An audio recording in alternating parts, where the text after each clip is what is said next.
오늘 우리는 이제 로마서 강해의 대단원을 마치게 됩니다.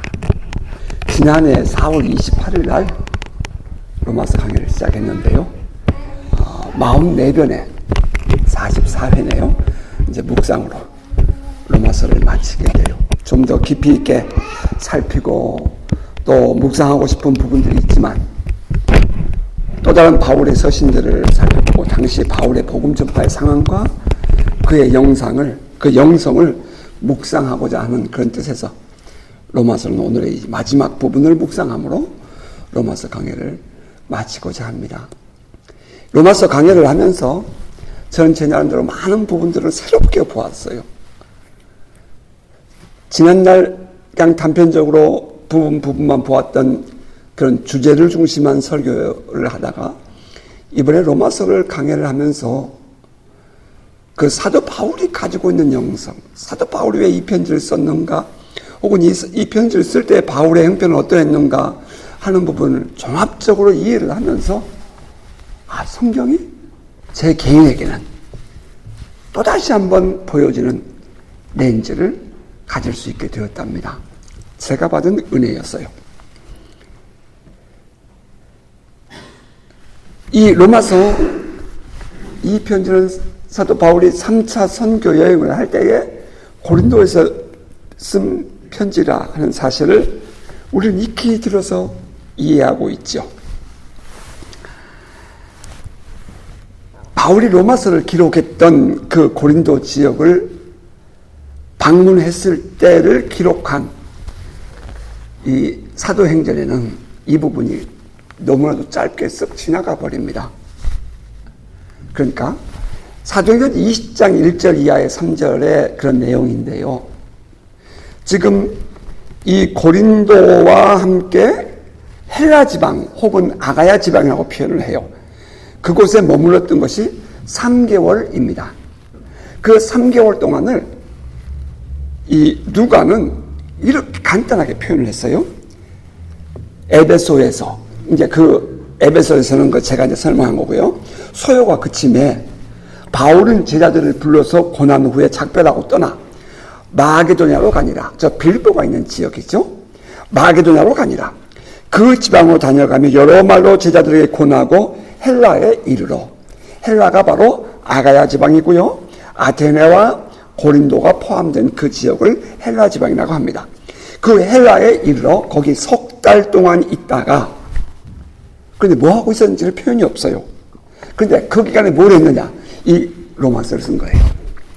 석 달 동안 있다가 배 타고 수리아로 가고자 할 때에 유대인들이 자기를 헤아리고 공모함으로 마게도냐를 거쳐 돌아가기로 작정하니, 이렇게 석 달 동안 있다가라고 딱 멈춰버리고 그냥 지나가 버립니다.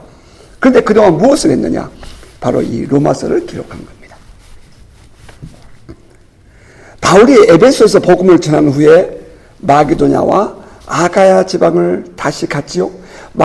이 마게도냐 지방은 빌립보, 데살로니가가 속해 있는 그 북쪽 지역입니다.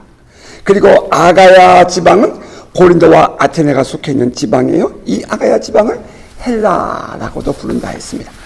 사도 바울이 이 헬라의 고린도에 머물러 있었을 때에 사도는 로마에 있는 성도들에게 편지를 썼고요. 그 편지를 겐그리아에서 배를 타고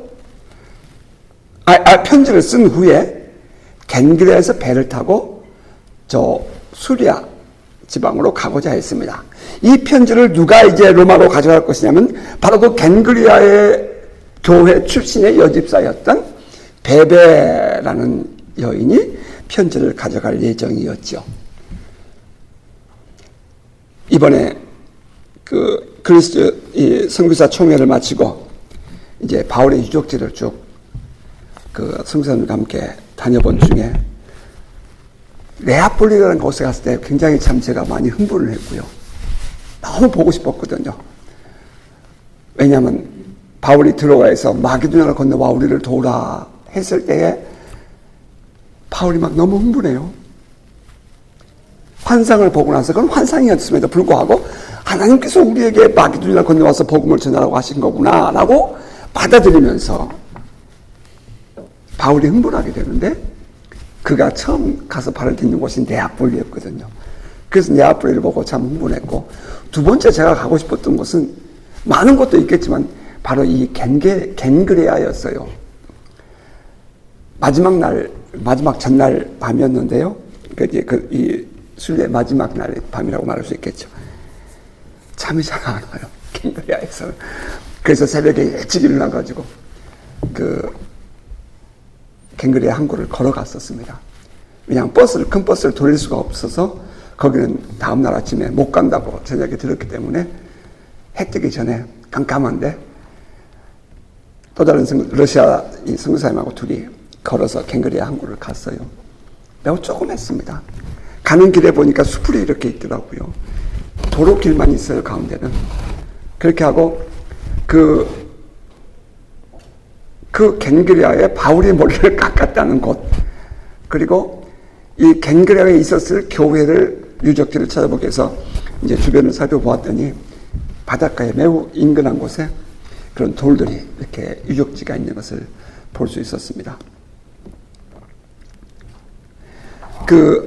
이 편지를 쓴 이후에 바울이 겐그레아에서 배를 타고 지중해를 건너가고 싶었는데 자객들이 숨어서 바울이 오기만을 기다리고 있다는 소식을 듣게 되죠. 어디에 숨었을까? 제가 볼 때는 그 숲이 이렇게 우겨져 있는 그 공간을 보면서 자객들이 여기에 숨어 있을 수 있었겠구나 하는 생각을 해보았습니다. 겐그레아와 고린도는 그렇게 멀리 떨어져 있지 않았습니다.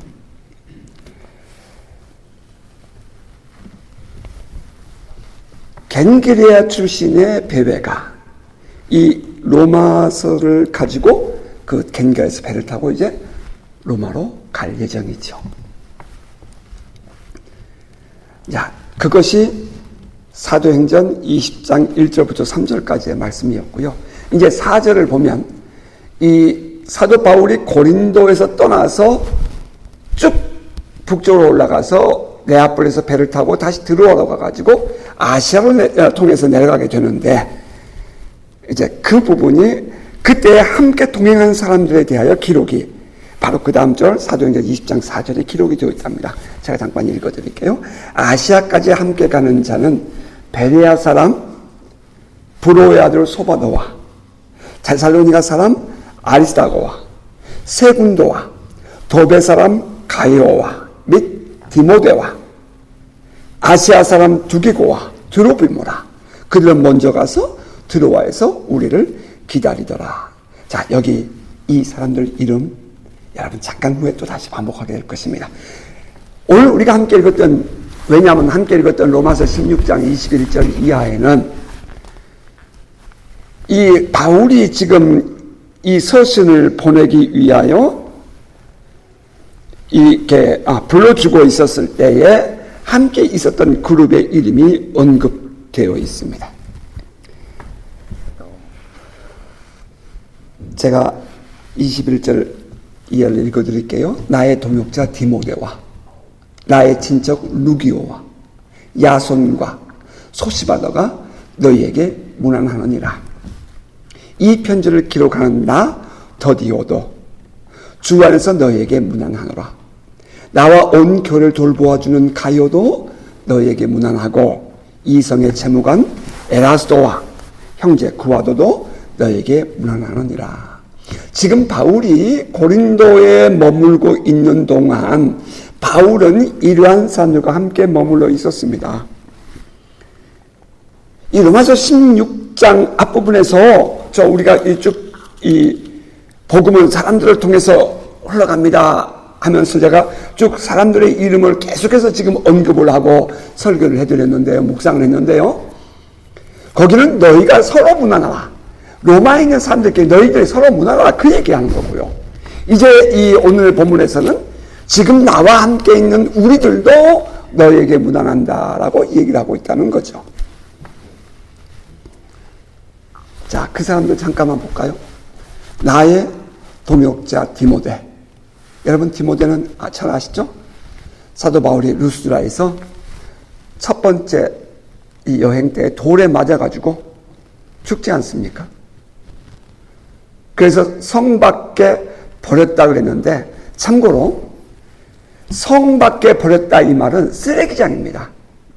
그러니까 단순히 그냥 성 밖에 버린 게 아니라 이 사람들이 죽은 시체를 버리는 쓰레기장이에요. 그곳에 사도 바울을 버린 거예요. 그런데 그가 다시 살아나죠. 그럼 루스가 다시 들어가죠. 그 모든 모습을 보았던 그 루스드라에 있는 사람들 중에 한 사람, 젊은 청년 디모데. 바울이 두 번째 선교 여행을 갈 때에 루스드라에 들러서 이 디모데라는 젊은 청년을 데리고 선교 여행을 갑니다. 그리고 이제 이 디모데는 계속해서 2차, 3차 모든 선교 여행에 동행하게 돼요. 단 로마로 갈 때는 이 디모데는 에베소에서 목회를 합니다. 나의 동역자 디모데. 그 두 번째 나오는 인물이 나의 친척 누기오라고 돼 있어요. 그냥 여러분 우리는 이름들 나오면 별 재미없죠. 그죠? 그런데 우리가 이 이름들을, 이 인물을 살펴보는 것은 매우 중요해요. 왜냐하면 이게 바울의 신앙의 현장이고 현실이기 때문입니다. 누기오라는 이름이 어디 나오냐면은 안디옥 교회에 선지자들과 교사들이 있으니 하면서 이름이 쭉 나오잖아요. 그 중에 한 사람의 이름이 누기오예요. 여러분 한번 찾아보실래요? 사도행전 13장 1절입니다. 그냥 제가 읽어드려도 돼요. 안디옥 교회에 선지자들과 교사들이 있으니 곧 바나바와 니게르라는 시므온과 구레네 사람 누기오와 분봉왕 헤롯의 젖동생 마나인과 및 사울이라. 거기에는 L로 시작하는 루기오라고 써져 있는데 오늘 본문에는 누기오라고 N으로 시작을 했어요. 그런데 실은 우리 그 원문은 똑같이 L로 시작합니다. 루기오예요. 다시 말하면 같은 인물이라는 거예요. 그러니까 이 안디옥 교회의 교사 혹은 선지자 중에 뭐 교사였을 가능성이 높다고 일반적으로 생각을 해요. 그래서 이 루기오가 사도 바울의 3차 선교 여행에 동행을 했다는 것을 우리가 알 수가 있고요. 그래서 그 루기오가 같이 바울과 함께 지금 고린도까지 왔습니다. 그 다음은 야손. 데살로니가에서 복음을 전할 때에 폭도들이 사도 바울을 잡으러 바울이 머물러 있는 집을 급습하지요. 그런데 급습을 했는데 바울이 없었어요. 바울과 시라가 그때 그 집주인이었던 야손을 붙잡아가지고 광장으로 갑니다. 저작거리 갚았어요. 광장으로 갑니다. 그리고 그곳에서 이 관료에게 그를 고발하는데 풀어주죠. 야손을. 그때 그 야손입니다. 그것은 2차 선교여행이고요. 지금은 3차 선교여행입니다. 야손이 지금 바울과 함께 있어요. 소시바더라는 또 인물이 나옵니다. 소시바더. 그는 제가 여러분에게 조금 전에 읽어드렸던 사도행전 20장 4절에 베레아 사람 브로의 아들 소바더라 하는 인물이 나오는데 그 소시바더가 바로 소바더라는 것입니다. 베레아 사람이에요. 베레아. 그 사람들은 신사적이어서 성경 말씀이 그런가 하여 그들이 날마다 그 말씀을 묵상했다. 그렇게 되어 있죠. 회당은 이렇게 넥가 옆에 있었습니다. 사람들이 그곳에 모인다라고 했어요. 아직도 있더라고요. 베레아 사람 브로의 아들 소바더. 그리고 더디오라는 사람의 이름이 나와요. 더디오는 누구예요? 사도 바울이 지금 로마에 보내는 이 내용을 말로 설명을 하면 받아 쓴 사람입니다. 사도 바울이 이 고린도에서 로마를 쓰기 이전에 저 마게도냐 지방에서는 고린도 후서를 먼저 썼고요. 거기 가기 전에 에베소에서 고린도 전서를 씁니다. 그런데 고린도 전서를 쓸 때에는 사도 바울이 친필을 씁니다. 고린도서 16장 19절에 보면 나 바울은 친필로 너희에게 문안한다 라고 했거든요. 고린도 전서를 기록했던 에베소에서 사도 바울은 자기가 직접 쓰지만 이제 쭉 올라가서 고린도까지 왔을 때 이 사도는 자기가 쓰지 못하고 더디오에게 대피를 하게 합니다. 그 더디오라는 이름은 셋째, 우리가 큰아들, 첫째, 둘째, 셋째, 넷째 이러잖아요. 야, 셋째야! 그렇게 부르잖아요. 그런 것처럼 더디오라는 이름의 뜻은 셋째라는 뜻입니다.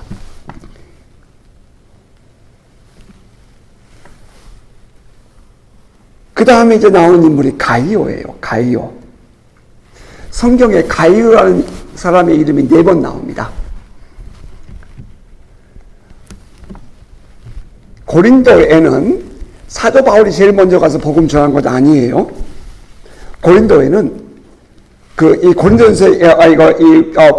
보낸 사도 바울의 편지 보면 바울파, 아볼로파, 베드로파, 아볼로파, 바울파, 예수파. 그 안에 이렇게 파가 생겼다 그러잖아요.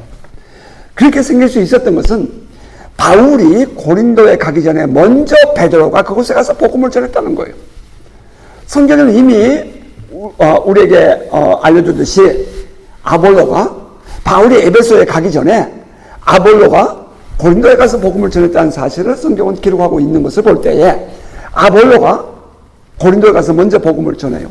다시 말하면 베드로와 아볼로가 바울이 가기 전에 먼저 고린도에서 복음을 전합니다.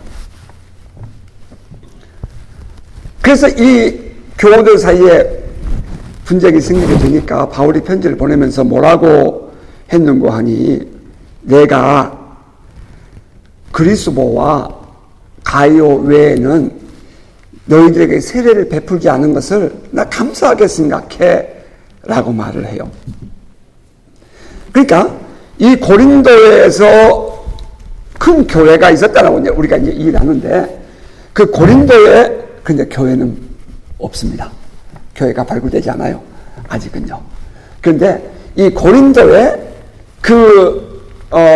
성도들의 서로가 분쟁이 있고 자꾸 갈라지게 되니까 바울이 말하기를 내가 가이오와 그리스도에게만 세례 준 것을 감사한다. 또 다른 사람들은 바울이나 아볼로에서 세례를 받았을지 모르겠어요. 그러면서 이 첫 번째 가이오라는 이름이 등장하는 것은 고린도 사람 가이오일 수 있고요. 또 하나는 사도행전 19장 29절에 보면은 사도 바울이 에베소 온 시내가 요란하여 바울과 같이 다니는 마게도냐 사람 가이오와 아리스다고를 붙들어 일제히 연극장으로 달려 들어가는지라 에베소에서 마게도냐 출신 사람 가이오가 언급됩니다. 자, 마게도냐는 저 북쪽이에요. 고린도는 남쪽입니다. 따라서 사도 바울이 고린도에서 가이오에게 세례를 주었다 할 때 이 가이오는 저 북쪽에 있는 마게도냐 사람 가이오와 다른 사람이라는 것을 이해할 수가 있어요. 그리고 이제 셋째는 더베 사람 가이오라고 되어 있어요. 더베가 어디죠? 사도 바울이 1차 선교 여행을 쭉 다닐 때에 루스드라 다음에 간 곳이 더베였어요. 그 더베 출신의 가이오도 있다는 거죠. 아시아까지 함께 가는 자는 사도행전 20장 44절에 보면 아시아까지 함께 가는 자는 베레 사람 브로의 아들 소바도와 데살로니가 사람 아리스다고와 세군도와 더베 사람 가이오와 및 디모데와 아시아 사람 두개와 드로비모라 이렇게 말했어요. 따라서 가이오라고 성경에 나오는 이 사람이 모두 다 똑같은 가이오가 아니라 각자 지역별로 같은 이름을 가진 사람들이었을 것이다 라는 것입니다. 그리고 이제 여러분 중요하게 생각한 것이 뭐죠? 내 영혼이 잘된 같이 내가 범사에 잘되고 내가 강건하기를 원하노라. 어디 나오죠? 요한 3서 2절이죠. 그 요한 3서를 보내는 사도 요한은 이렇게 말합니다. 장로인 나는 사랑하는 가이오 곧 내가 참으로 사랑하는 자에게 편지하노라. 이렇게 말을 해요. 따라서 네 번째 등장하는 가이오는 요한 3서에 나오게 되는데 사도 요한이 사랑하는 사람이었다는 것입니다. 그가 온 마음과 정성을 다해서 축복해주고 싶은 사람이었어요. 그런데 이제 그 가이오의 성품에 대해서 기록하고 있는 사도 요한의 내용은 이렇습니다. 사랑하는 자여, 내가 무엇이든지 형제 곧 나그네 된 자들에게 행하는 것은 신실한 일이니, 형제 곧 나그네가 누구냐면 복음 전파자들입니다. 다니면서 당대에 복음을 전하는 사람들이었어요. 그들에게 너희가 행한 그 신실한 일을 내가 들었다 이 말이에요. 그들이 교회 앞에서 너의 사랑을 증언하였느니라. 그 가요가 그러니까 장로 가요가 복음 전도자들에게 난 모르는 사람들이지만 복음을 전하는 그들에게 잘해준다는 이야기를 교회 안에서 사람들이 와서 간증한다는 말이죠. 내가 하나님께 합당하게 그들을 전송하면 좋으리로다. 이는 그들이 주의 이름을 위하여 나가서 이방인에게 아무것도 받지 아니함이라. 그러므로 우리가 이 같은 자들을 영접하는 것이 마땅하니 이는 우리로 진리를 위하여 함께 일하는 자가 되게 하려 함이니라. 복음 전도자를 잘 대접했던 가이오에 대한 사도 요한의 칭찬이 요한 3서에 기록되어 있답니다. 자, 너무 기네요. 이 가이오, 고린도에 지금 바울이 어느 집에 머물러 있는 줄 아세요? 바로 그 가이오의 집에 머물러 있어요. 바울과 그 일행이 지금 가이오의 집에 머물러 있다고요. 로마서를 기록했을 때는 AD 57년경이고요. 거의 30년이 지난 90년에서 95년 사이에 요한 3서가 기록했다고 성경학자들은 말해요. 그러니까 약 5, 6년, 7, 8년 그 기간 동안 가이오는 오고 가는 많은 복음 전도자들을 그렇게 섬겼어요. 그리고 고린도의 성도들이 그 집에서 예배를 드려요. 그래서 성경은 이렇게 기록되어 있다고 해요. 나와 온 교회를 돌보아주는 가이오도 너에게 문안한다. 온 교회를 돌보아주는 가이오도. 그러니까 이제 그 가이오가 누구라고요? 사도 요한이 말하는 장로 가이오. 그냥 쓱 이름만 볼 때는 별 의미가 없는 것 같지만 오늘 우리의 삶이 정말 변함없이 신실하게 섬김과 나눔의 삶이 되어야 한다는 사실을 다시 한번 확인하게 되는 거예요. 근데 그때 바울과 그의 일행을 자기 집에 모셔와서 섬기고 교회의 성도들이 함께 그 집에 모여서 예배를 드리고 했던 그 가요가 약 27년, 28년 이후에 사도 요한의 편지에 의하면 여전히 그렇게 살고 있었다. 이것을 조금 좀 인위적인 해석일까요? 그런 사람이 바로 장로가 되는 것 아닌가? 그 가요, 이 가요란 이름이 이제 또 등장을 하는 것입니다. 자, 이제 그 다음에 보면 또 이 성의 재무관 에라스도라는 이름이 나와요. 에라스도. 예, 이번에 가보니까 고린도에 안 가봤으면 어떡할 뻔했어요. 참 하나님께서 귀한 때에 딱 그렇게 맞춰주신 것 같아서 너무 감사했어요. 고린도에 뒤에는 파르테논 신전이 있고요. 도시가 쭉 그 돌을 깔아가지고 바닷가를 향해서 쫙 큰 길이 있어요. 그런데 한 가운데 이렇게 큰 바위가 돌이 이렇게 박혀 있었는데 나 에라스도가 이 길을 바쳤다라는 말이 나와요. 써져 있어요. 그러니까 에라스도가 재무장관이면서 그 고린도에 큰 길에 돌을 깔았거든요. 큰 길에 마차가 다녀야 되니까 돌이 깔려 있잖아요.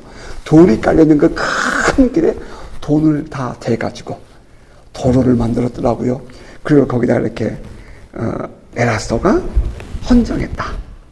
그렇게 박혀 있는 것을 보았어요. 아, 재무장관, 우리 성경에는 재무관이라고 되어 있는데 그 에라스도가, 재무관 에라스도가 단순히 그냥 성경에 기록된 인물이 아니라 천존하는 역사 속의 인물이었구나 하는 것을 또 한번 확인할 수 있었답니다. 그리고 이제 마지막으로 이름이 언급된 사람이 구아도죠. 형제 구아도. 아까 더디오가 셋째, 야 셋째야 그런 것처럼 구아도라는 말의 뜻은 넷째라는 뜻이랍니다. 넷째야. 그러니까 지금 더디오와 구아도가 한 형제였다는 것을 이해할 수 있고요.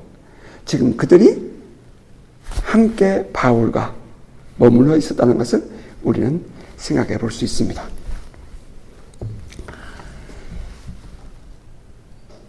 지금 사도는 고린도의 가이오라는 사람의 집에 머물면서 편지를 쓰고 있어요. 그리고 그곳에는 사도 바울 혼자 있는 것이 아니라 이처럼 바울과 함께하는 사람들이 함께 있었어요. 아시아에 가는 그 일행 중에는 여기 이름이 언급되지 않은 사람들도 함께 있었다는 것을 우리는 사도행전 20장 4절과 함께 견주어서 이해해 볼 수 있었어요. 여기서 우리가 먼저 생각하게 되는 것은 바울이 그처럼 힘든 선교 여행을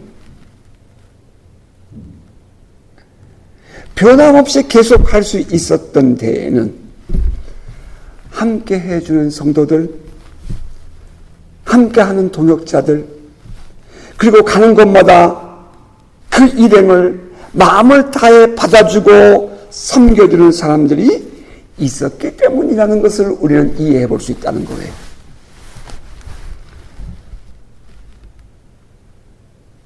그 바울이 가는 곳마다 소요를 일으키게 됩니다. 바울이 일으키나요? 바울이 전하는 복음 때문에 소요가 일어나는 거죠. 반대하는 사람들이.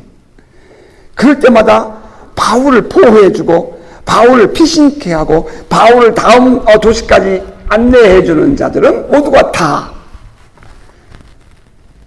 이와 같은 사람들이었어요. 바울이 그렇게 힘들어요. 정말 힘들어요. 어려운 길을 갑니다. 그런데 그때 바울이 이와 같은 길을 변함없이 갈 수 있었던 선교 여행은 바로 이와 같은 신앙의 동역자들, 동지들이 있었기 때문이라는 것.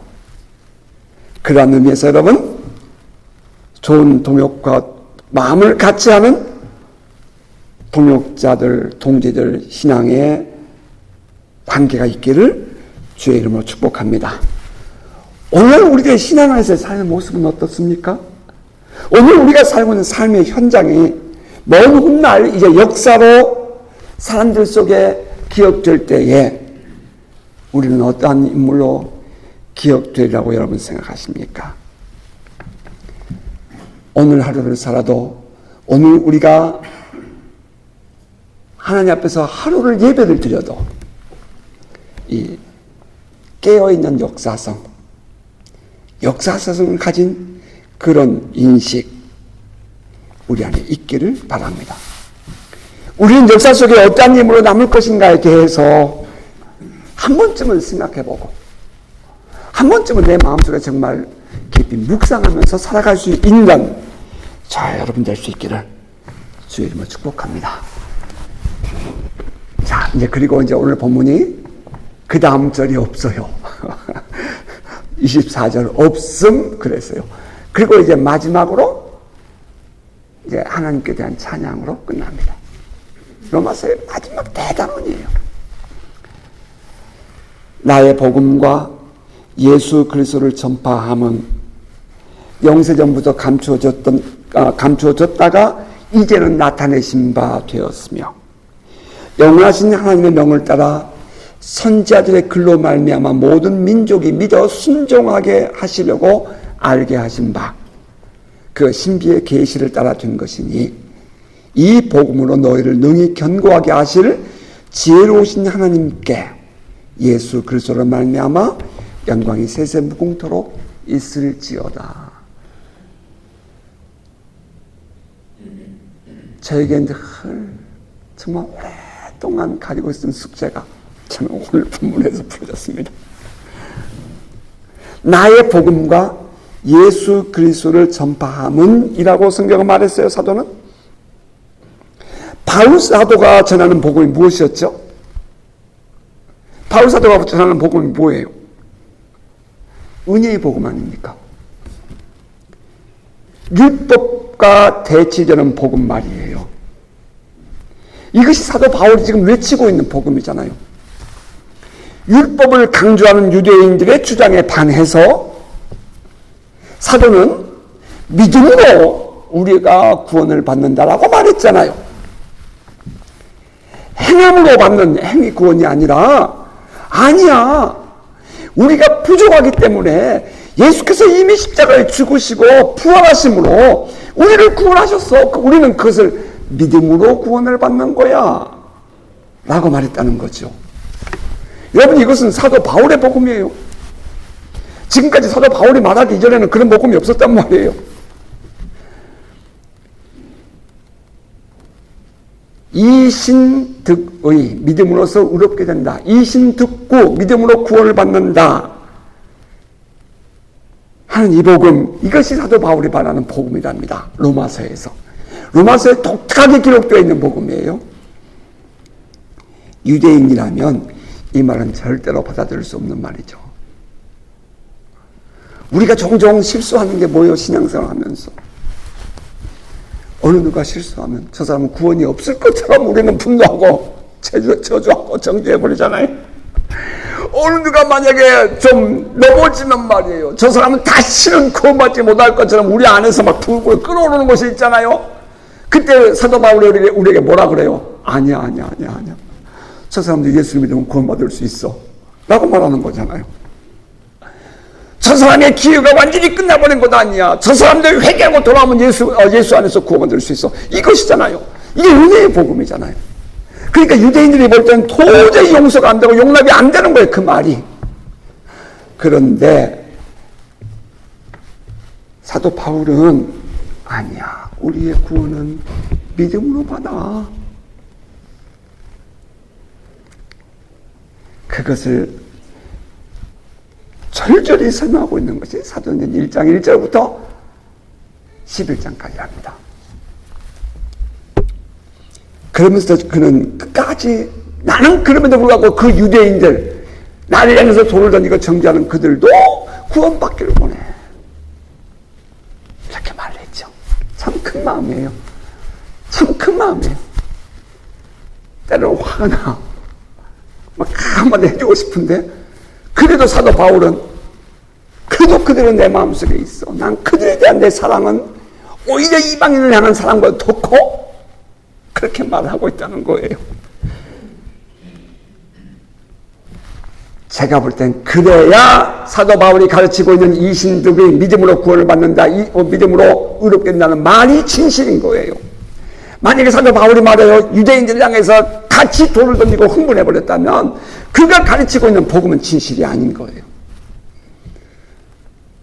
저는 이 사도 바울의 그 구원의 복음을, 은혜의 복음을 묵상을 하면서 자기를 향하여 돌을 던지는, 자기를 향하여 분노하고 있는 저들에 대한, 유대인들에 대한 정죄의 마음이 아니라는 사실이 고마웠어요. 진짜로. 우리는 어떻습니까? 우리도 그렇게 살아야 이게 진짜 복음 아닐까요?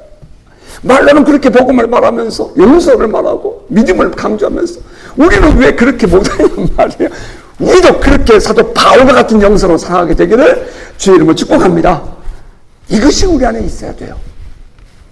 그래야 우리가 믿는 믿음, 우리가 믿는 복음이 진실이 되는 것입니다. 자, 그리고 예수 그리스도를 선포함, 전파함이라고 얘기했거든요. 이것은 다시 말하면 예수가 그리스도라 이 말이죠. 우리에겐 예수 그리스도는 한 단어예요. 하지만 유대인들에게 있어서 예수가 그리스도라, 예수 그리스도라는 단어는 분노를 유발하는 동기가 됩니다. 왜냐하면 예수가 나무에 달려 죽었거든요. 예수가 나무에 달려 죽었어요. 신명기 21장 23절은 나무에 달려 죽은 자는 하나님께 저주받은 자라고 되어 있단 말이에요. 자기들은 분명히 예수가 나무에 달려 죽은 것을 본 자들이잖아요. 자기들이 못 박았지만.